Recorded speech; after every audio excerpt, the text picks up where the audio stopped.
Shalom la famille, j'espère que vous allez bien, que Dieu vous bénisse, que Dieu bénisse vos vies, que Dieu bénisse vos projets, que Dieu bénisse vos familles, que Dieu bénisse vos maisons, que Dieu bénisse vos activités au nom de Jésus. Je prie que votre vie de prière aille mieux, que votre vie de prière grandisse, que votre foi grandisse, que votre intimité avec Dieu grandisse au nom puissant de Jésus. Seigneur, merci pour ce temps que tu prends dans le creux de tes mains au nom de Jésus.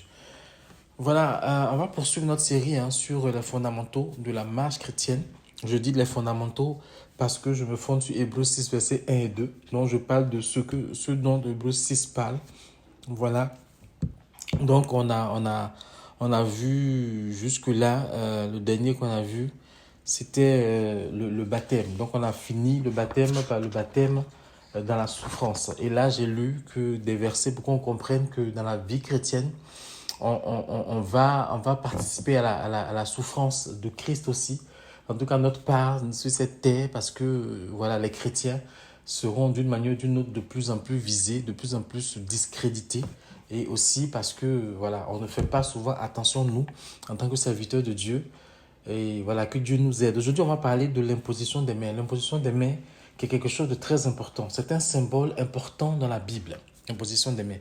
Et quand on lit Genèse 27 à 29, on voit la bénédiction que Isaac adresse à Jacob puis Ésaü. Cela se fait par une sorte d'imposition des mains. Ce n'est pas vraiment une imposition des mains, mais en tout cas, il les touche pour les bénir. Amen. Mais quand on lit Genèse 48, 14 à 16, on voit une vraie imposition des mains. C'est ici qu'on voit pratiquement la première vraie imposition des mains. On voit que Jacob associe ses enfants à sa bénédiction. C'est ça, en fait, l'imposition des mains.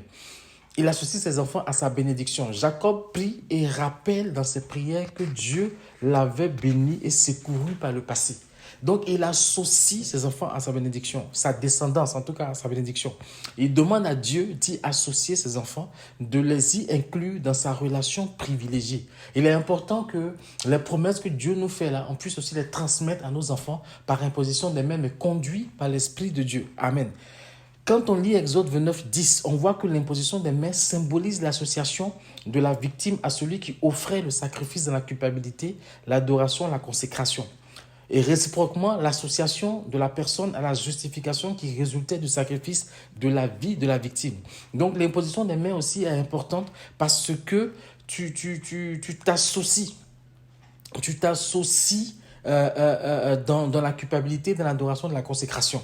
Amen. Et quand on lit Nombre 8, 10 et Nombre 27, 18 à 20, on se rend compte que par ces impositions des mains, les enfants d'Israël acceptaient que les Lévites soient leurs représentants devant Dieu, mandatés par le peuple de Dieu et associés au peuple de Dieu. Si vous avez la possibilité, allez lire ces passages-là pour voir un peu le contexte. On voit aussi le cas de Josué qui était associé à la dignité. La dignité, c'est la charge, c'est la responsabilité de Moïse. Et lui était associé devant Dieu et devant le peuple. Et tout cela s'est fait par imposition des mains.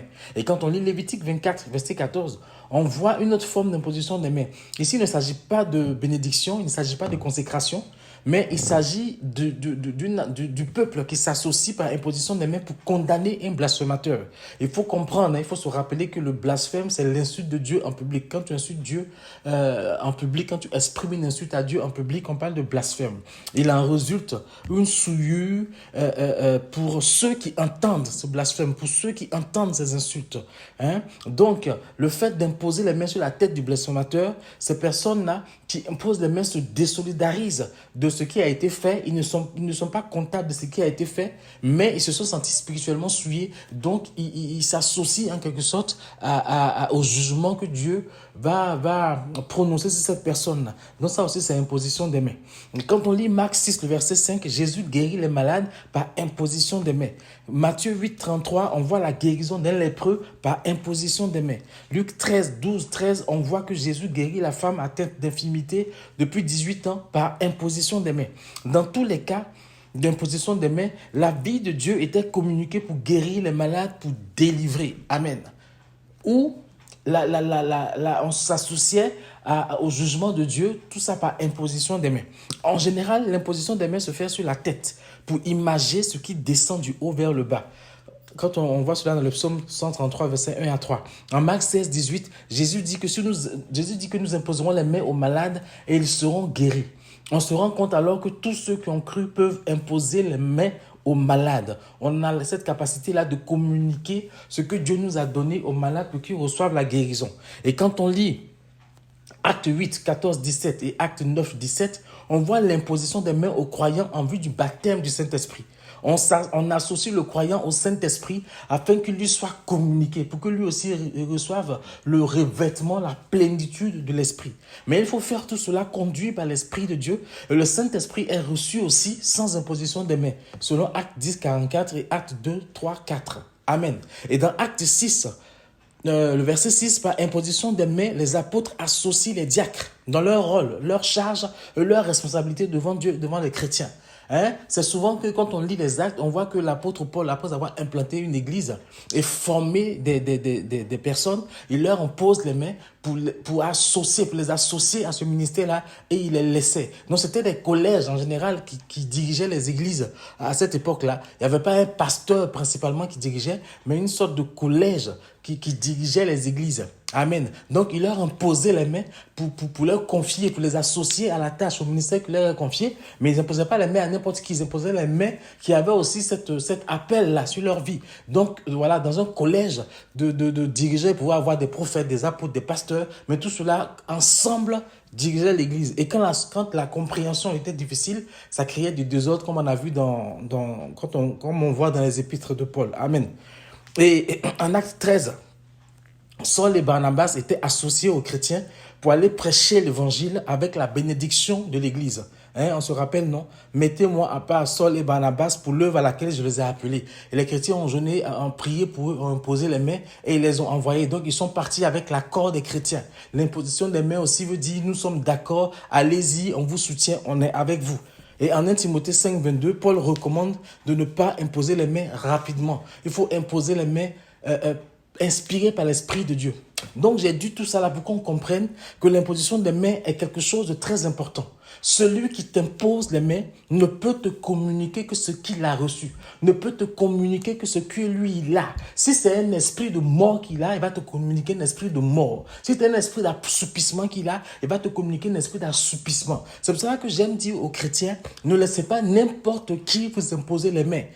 Celui qui vous impose les mains, là, il ne va pas vous donner autre chose que ce qu'il a. Amen. Donc, quand quelqu'un vous impose les mains et que vous n'êtes pas dans la conviction, refusez. Si vous ne voulez pas vexer cette personne et que vous voulez quand même vous laisser imposer les mains, dès que sa main vous touche, vous-même vous priez. Afin que si vous communique autre chose qui est différent de la vie de l'Esprit de Dieu, vous puissiez refuser ça par la prière au nom de Jésus. Maintenant, nous qui sommes, par exemple, des hommes ou même des femmes, en tout cas, toutes les personnes qui se font coiffer par des personnes étrangères, toutes les personnes qui se font toucher la tête pour leur coiffure, n'allez pas comme ça chez n'importe qui. N'allez pas comme ça voir n'importe qui. Bien aimé, Dieu nous garde. Mais beaucoup de chrétiens ont eu des problèmes parce qu'ils n'ont pas été discernants, ils n'ont pas été vigilants. Ne confiez pas votre tête à n'importe qui. Oh Jésus, j'étais dans un salon de coiffure et puis c'est comme si l'Esprit de Dieu m'ouvrait les yeux et puis me faisait comprendre que beaucoup de personnes se sont fait voler des grâces, se sont fait voler des étoiles comme ça en venant dans les salons de coiffure parce qu'il y a des gens qui ont ouvert des salons de coiffure expressement pour prendre les grâces des gens, de ceux qui ne sont pas vigilants. Or, ils savent bien coiffer, mais le salon de coiffure leur permet de prendre des grâces. Et voilà, donc il faut faire attention. Il faut faire attention. Ça se passe ici en Europe, ça se passe en Afrique, ça se passe partout dans le monde. Les agents du diable, les démoniaques, ils usent maintenant de toutes sortes de moyens pour avoir les chrétiens. Amen. Donc, l'imposition des mains, c'est quelque chose de très important. Je me rappelle, quand on était encore à Abidjan, pendant une veillée organisée dans un endroit très précis par une dame qui est venue, et cette dame-là a imposé les mains pratiquement à toute l'assemblée. Et chacun est retourné dans son église. Et pendant la semaine qui a suivi, il y a eu des manifestations des esprits des eaux. Et les témoignages sont venus des églises disant que toutes les personnes qui ont été à la veillée, à qui la femme a imposé des mains, sont revenues avec un esprit des eaux. Puisque les esprits qui ont possédé des gens-là ont tous été unanimes en disant qu'ils sont rentrés dans ce corps-là par l'imposition des mains de cette dame-là qui en réalité se faisait passer pour une servante, mais sa vie n'était pas pieuse. Donc les démons jouaient avec elle.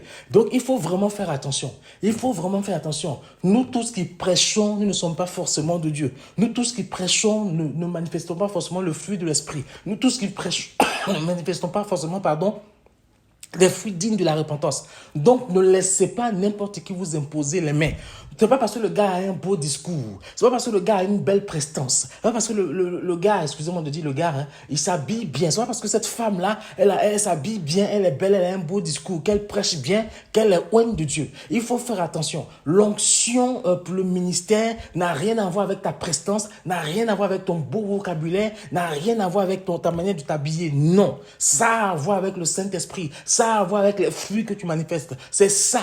Hein? Donc, ne laissez pas les gens dont vous savez que les fruits sont mauvais vous imposer les mains. Mais malheureusement, dans l'église, Dieu même peut montrer à la télévision. Dieu peut comment dire, prendre, comment dire ça, se saisir de toutes les chaînes de télévision pour montrer un serviteur qu'il désapprouve. C'est ce serviteur-là que nous, les chrétiens, on va aller suivre. C'est un peu comme si les chrétiens, on est devenus bêtes, envoûtés, et que là où c'est mauvais, là, c'est là où on va. Parce qu'on nous prêche ce qu'on veut entendre. Parce qu'on nous prêche ce qu'on veut entendre. Ce qui nous laisse dans notre confort. Ce qui ne nous dérange pas. Ce qui nous plaît. Donc, on va bêtement là-bas. Mais il faut que nous fassions attention. Il faut que nous fassions attention. Ne laissons pas n'importe qui nous imposer les mains. C'est trop important. Tu peux perdre ta vie à cause de l'imposition des mains. Tu peux recevoir un esprit de mort par l'imposition des mains. Tu peux recevoir un esprit d'échec par l'imposition des mains. Tu peux recevoir un esprit plus de culpabilité par l'imposition des mains. Et l'esprit de culpabilité, c'est un esprit qui est dangereux. C'est un esprit qui est dangereux. Parce que c'est un esprit qui va t'amener à te dévaluer à tel point que ça peut te conduire au suicide. Souvenons-nous comment il s'appelle, de Judas. C'est l'esprit de culpabilité, c'est Belzébul qui l'a saisi et qui l'a conduit au suicide. Il ne te laisse pas d'issue. Faisons attention à qui nous impose les mains. Amen. L'imposition des mains, c'est quelque chose de symbolique dans la Bible, mais au travers de ce symbole-là, on communique quelque chose, on s'associe à quelque chose, on reçoit quelque chose. Il faut faire attention. Donc voilà, c'était ce que je voulais partager sur l'imposition des mains. Je prie que cela impacte une vie, je prie que cela parle à quelqu'un et qu'on ne laisse plus n'importe qui nous imposer les mains. Soyez bénis et souvenons-nous toujours que Yahvé Sabaoth, c'est notre papa. Que Dieu nous garde.